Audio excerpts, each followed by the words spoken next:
এক দফা এক দাবি, আমরা সবাই শাহবাগী। দাবি আমাদের একটাই, কাপড় খুলে চলতে চাই। এক দফা এক দাবি, আমরা সবাই শাহবাগী। এই ওটা শাহবাগী না, শাহবাগী। ও শাহবাগী, শাহবাগী। কি করে ওরা এমন করে না ভাই? ওদের পাছার মধ্যে কি পুরো কৃমি কামড় দিল নাকি? ছোটবেলায় যখন আমার পাছার মধ্যে পুরো কৃমি কামড় দিত, আমি এই আঙ্গুলটা ঢুকে দিয়ে এভাবে লটর পটর দিতাম, কি যে মজা লাগতো। তো আজকে আমরা কথা বলবো শাহবাগীদের লিডার বেডা আক্তার বেডির ডান্ডা সারা সান্ডা, সেই মহান শাহবাগীদের নেতার সাথে। আপনারা কিসের দাবিতে রাস্তার মধ্যে আন্দোলন করতেছেন? আমরা স্বাধীনতা চাই। আপনারা কিসের স্বাধীনতা চান? রাস্তাঘাটে চলাফেরার স্বাধীনতা। লাইক আমি এখান থেকে ওখানে হেঁটে যাবো, কেউ যে আমাকে বোম মেরে উড়াই দিবে না। আমার লাইফের নিরাপত্তার গ্যারান্টি কি আপনি দিতে পারবেন? আপনার লাইফের নিরাপত্তার গ্যারান্টি তো আমি দিতে পারবো না, কিন্তু আপনি যে এইখান থেকে হেঁটে ওইখানে যাবেন, আপনার গায়ের গন্ধে সাধারণ মানুষ তো অসুস্থ হবে, এর দায়িত্ব কে নেবে?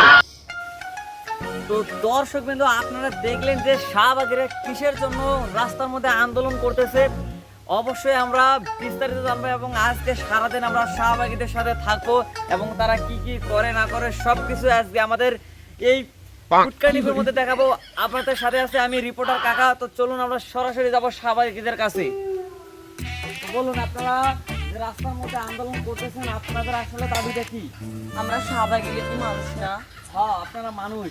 তেলাপোকাও একটা পাখি, ডালও কিন্তু একটা তরকারি, কলার গাছও কিন্তু একটা গাছ।